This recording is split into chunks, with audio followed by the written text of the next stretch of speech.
सभी सम्मानित सदस्यों को रविंद्र आर्य की सादर नमस्ते स्वीकार हो। मित्रों, जैसा कि मुझे विदित हुआ कि हमारे सहारनपुर आर्य प्रतिनिधि सभा जो जिला सभा है उसके प्रधान आचार्य वीरेंद्र शास्त्री जी की माताजी का देहावसान हो गया और सहारनपुर के ही रहने वाले हिम्मतनगर निवासी आर्य समाज के प्रचारक पंडित विनोद दधीची जी की माताजी का भी देहावसान हो गया पिछले दिनों।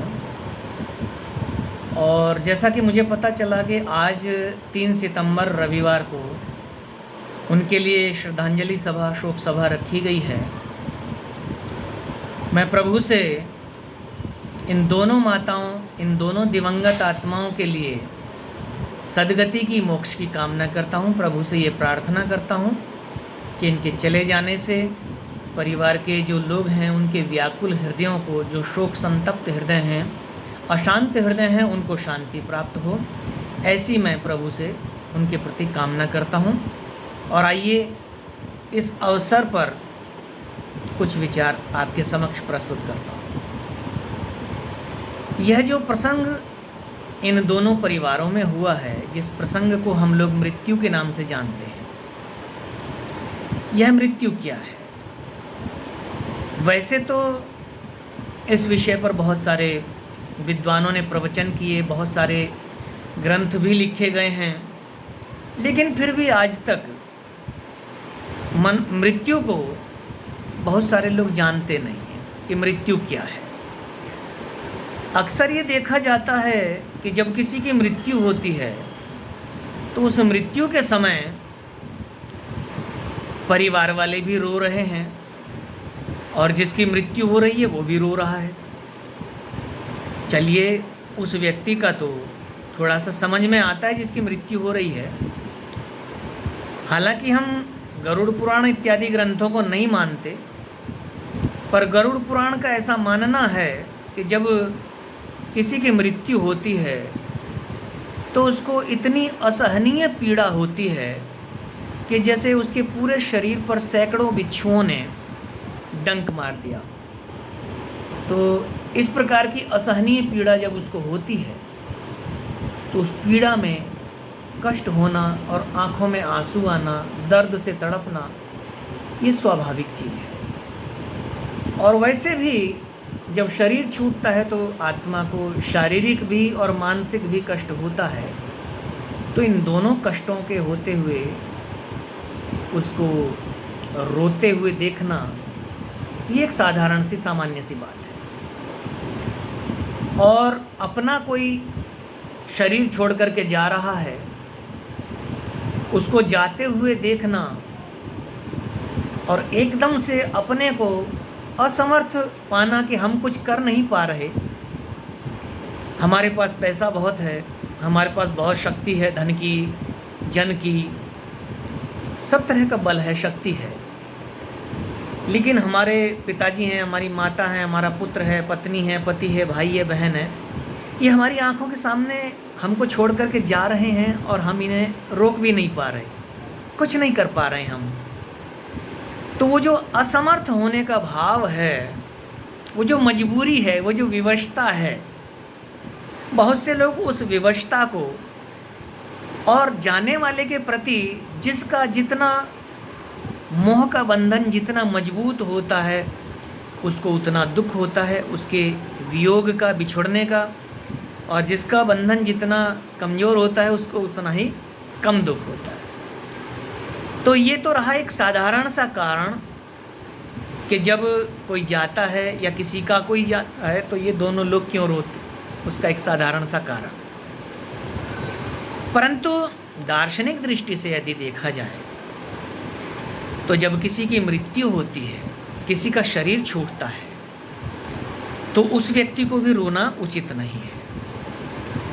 क्यों नहीं उचित है, मैं आपको बताता हूँ। आप कहेंगे कि अभी आपने कहा शारीरिक पीड़ा होती है, मानसिक कष्ट होता है इसलिए वो रोता है। बिल्कुल होता है, किंतु स्वामी दयानंद एक बात कहते हैं। वो कहते हैं जो परमात्मा का भक्त होता है उसका आत्मबल इतना अधिक होता है कि वो पर्वत के समान कष्ट को भी राई के समान समझता है। अब देखिए, मृत्यु तो स्वामी दयानंद की भी हुई, लेकिन अंत समय में भी उनको किसी ने, न तो उनके चेहरे पर दर्द का कोई चिन्ह दिखाई दिया, कोई पीड़ा, कोई कष्ट का कोई चिन्ह नहीं, न आँखों में आंसू। तो ये होता है आत्मबल। जो प्रभु का भक्त होता है उसको इतना आत्मबल प्राप्त हो जाता है कि वो कितना भी भयंकर कष्ट हो रहा है शरीर में, कितना भी पीड़ा हो रही है, वो जब अपने को परमात्मा से जोड़ देता है तो उसको उस कष्ट का एहसास नहीं हो पाता है। और थोड़ी देर के लिए कष्ट होता है, उसके बाद एक प्राकृतिक व्यवस्था होती है, जैसे कि मेडिकल साइंस कहता है कि एड्रेनलिन जो हार्मोन है वो ब्रेन से रिलीज़ होता है डेथ के समय। तो उससे क्या होता है, उससे आदमी को कष्ट की अनुभूति नहीं होती। जैसे कोई कैंसर रोगी होता है, दर्द से तड़प रहा होता है, तो डॉक्टर 1 ग्राम मार्फिन का इंजेक्शन दे देते हैं, मार्फिन से उसको नशा हो जाता है। अब जैसे मार्फिन ब्लड में जाता है और वो ब्लड के द्वारा ब्रेन तक जाता है, तो ब्रेन जो है वो एड्रेनलिन हार्मोन को रिलीज़ करता है। अब वो हार्मोन्स जैसे ही ब्लड में आता है, पूरे शरीर में घूमता है, तो उस स्थिति में उस मरने वाले व्यक्ति को एक अलौकिक आनंद की, जैसे किसी और दूसरी दुनिया में पहुंच गया, इस प्रकार की उसको अनुभूतियां होती हैं। तो ये चीज़ बिना इंजेक्शन दिए भी मनुष्यों में होती हैं जब वो मृत्यु के समीप होते हैं। तो इस प्रकार के हार्मोन्स जो हैं जब रिलीज़ होते हैं तो ये उनके स्थिति बनती है, और इस तरह की चीज़ें उनको, जैसा कि हम लोग नियर डेथ एक्सपीरियंस जिसको कहा जाता है, उसके बाद जैसे मृत्यु के बाद में लोग जाग जाते हैं, बताते हैं मुझे ऐसा लग रहा था जैसे मैं किसी दूसरी दुनिया में पहुंच गया, वहाँ बड़ा प्रकाश था, मैं किसी सुरंग के रास्ते से जा रहा था, ये था वो था। तो ये सारे अनुभव जो ब्रेन से जो हार्मोन रिलीज़ होता है उसके रिलीज़ होने से ये सब अलौकिक अनुभव उसको प्राप्त होते हैं। लेकिन दार्शनिक दृष्टि से यदि मैं आपके सामने कहूँ तो मेरा ऐसा मानना है कि मृत्यु जो है ना, ये तो एक आध्यात्मिक बेला है, एक आध्यात्मिक प्रसंग है, एक आध्यात्मिक विषय है। जब मृत्यु होती है तो मरने वाले को भी और जिसके परिवार में किसी की मृत्यु हो रही है, इन दोनों लोगों को परमात्मा की मृत्यु रूपी व्यवस्था को अत्यंत निकट से देखने का और उसको जानने का, उसको समझने का अवसर प्राप्त होता है। लेकिन हम लोग इस अवसर को ऐसे ही बेकार कर देते हैं। हम ईश्वर की इस मृत्यु रूपी व्यवस्था को न जान करके, न समझ करके, हम उस घड़ी को, उस आध्यात्मिक समय को हम लोग रोने और रुलाने में हम व्यर्थ नष्ट कर देते हैं। तो इस आध्यात्मिक वेला मृत्यु क्या है, थोड़े से विचार रख करके अपनी वाणी को विराम दूंगा, क्योंकि ये प्रवचन मेरा बहुत लंबा है, इसके ऊपर काफ़ी रिसर्च कर चुका हूँ, काफ़ी पढ़ चुका हूँ।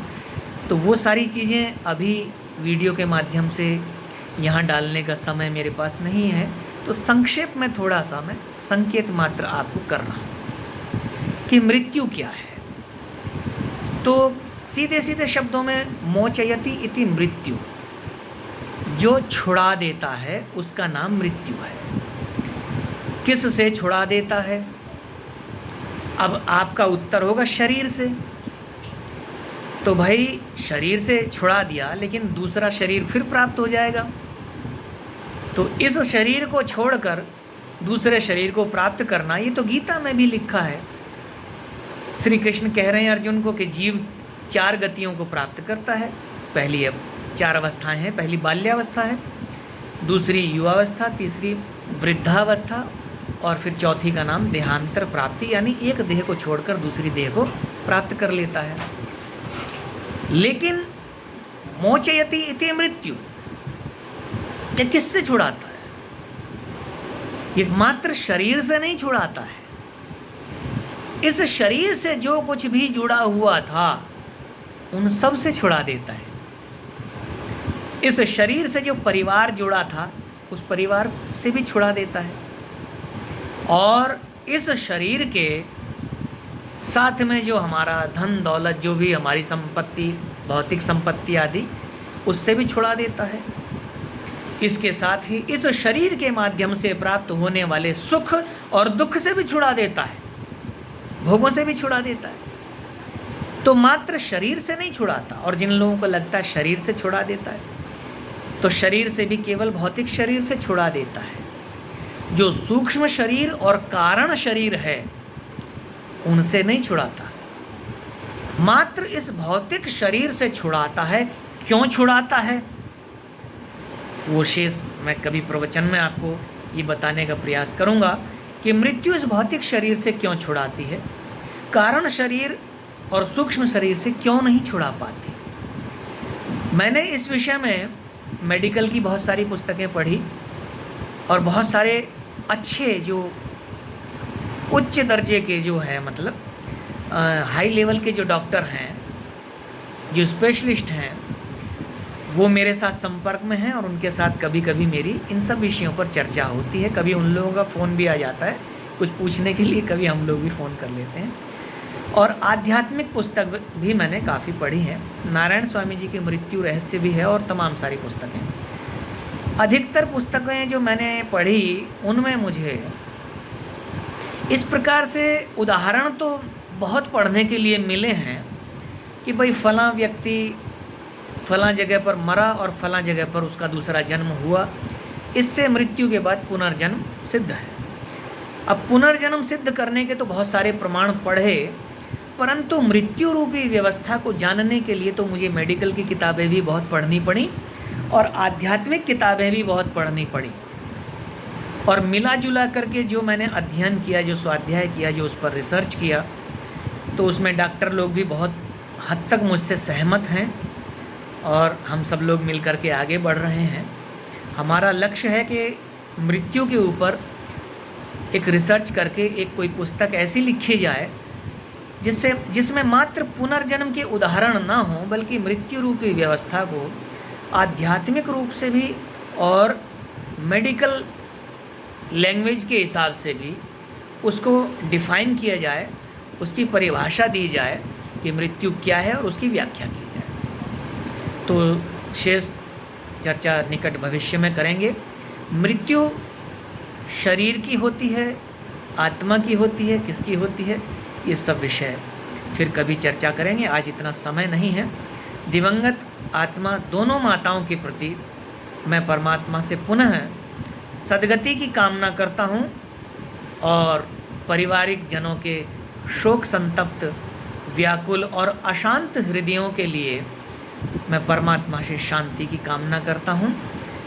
इसी के साथ वाणी को विराम दे रहा हूँ। इति ओम शांति।